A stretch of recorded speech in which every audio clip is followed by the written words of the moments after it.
मेरे प्रिय छात्रों, आपका अपना channel Hindi by Bajaj sir में स्वागत है।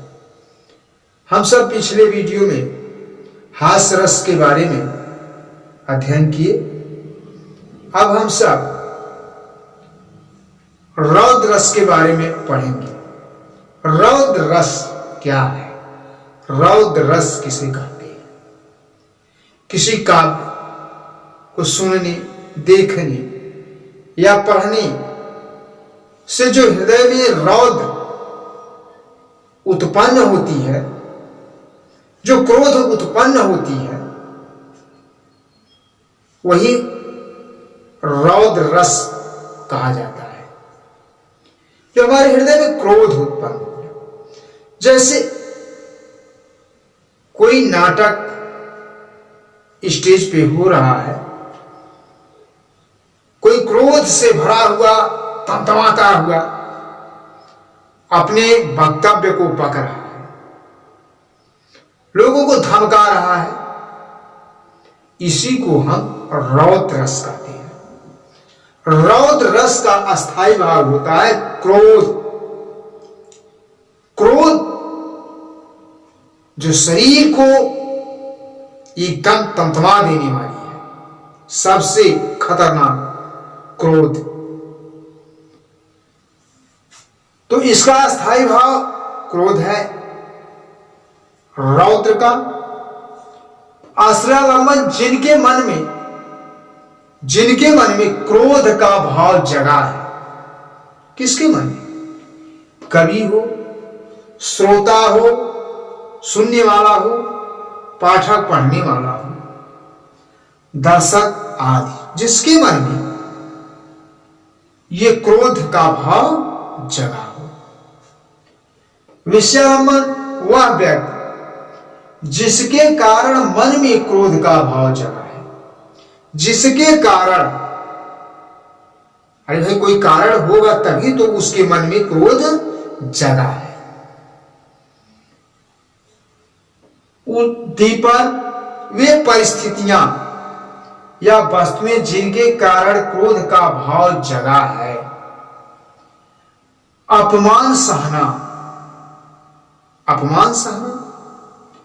कटु वचन आदि। क्रोध कब होता है? जब कोई अपमानित वचन कहता है, कटुवाणी बोलता है, तो क्रोध उभर आती है, रौद्र उत्पन्न होने लगता है। अनुभव है आश्रय की चेष्टाएं, आंखों का गुस्से से लाल होना। आंखों से गुस्से को क्या होना? लाल होना, गुस्से में कांपना आदि। अब गुस्से से शरीर क्या होने लगता है? कांपने लगता है। जब किसी व्यक्ति को गुस्सा आता है, क्रोध होता है, तो उसकी शरीर में कंपन आ जाती है। संचारी भाव आवास, उग्रता, आवेग आदि, ये संचारी भाव में आते हैं। कुछ उदाहरण इस प्रकार दिए गए हैं। रेंद्र बालक कालवश, बोलत तोहि संभार, अधनु ही सम त्रिपुरारी धनु, अभिदित सकल संसार। यह उस समय की बात है जब सीता जी का स्वयंवर हो रहा था। बड़े बड़े धुरंधर देश देश के राजा आए थे, कोई धनुष को टस से मस नहीं कर सका। भगवान श्री राम ने उसको छूते ही जो है तोड़ डाला, टूट गई वह धनुष छूते ही। तो जब वह धनुष टूटी तो उसकी घोष ध्वंस जो है पूरे त्रिभुवन में कंपायमान होने लगा। जो परशुराम जी भगवान के अवतारी माने जाते हैं, 5 अंश से आए थे, तो जब वह शिव का धनुष टूटे हुए उनके कानों में स्वर गया, तो वहां से वह चल दिए और आते हैं तो राजा को बहुत से उटपटांग बातें करते हैं। क्रोध से लाल थे, क्योंकि उनको धनुष टूट गया था शिव जी का, और शिव जी उनके गुरु थे, इसलिए उनको क्रोध बढ़ रहा था। तो जब वो बहुत से शब्द कहे तो लक्ष्मण जी भी एक शब्द बोल दिए, बहु धनु ही तोरी लरी कैया कब हो नया सरिस की है गोसैया, कि मैंने तो बहुत छोटे बालक पर में बहुत से धनुइयां तोड़ डाली, लेकिन आपने कभी ऐसा रिस या क्रोध नहीं किया। तो उस समय का है यह परशुराम जी जो है क्रोध के मारे तमतमाते हुए लखनलाल को फरसा उठा करके कहते हैं, रेंद्र बालक कालवश पोलत तो ही सभार अठनु ही संत्र प्राय धनु वेदित सकल संसार। रे राजा के लड़के, तुम अपनी बात को जो है संभाल करके, अपनी आवाज को संभाल करके नहीं बोल रहा है। धनु ही संत्र प्राय धनु वेदित सकल संसार। अरे तुमने त्रिपुरारी शंकर भगवान के धनुष को और धनुइयों के समान जो है उसकी समता करते हो, रेंद्र पर्वत। इस प्रकार से परशुराम जी क्रोध से तमतमाते हुए लखनलाल को अनेकों शब्द जो है ताड़ना देते हैं। अब हम जो है भयानक रस के बारे में पढ़ेंगे। तो आइए देखिए भयानक रस है क्या। भयानक रस का अस्थाई भाव भय, भय डर।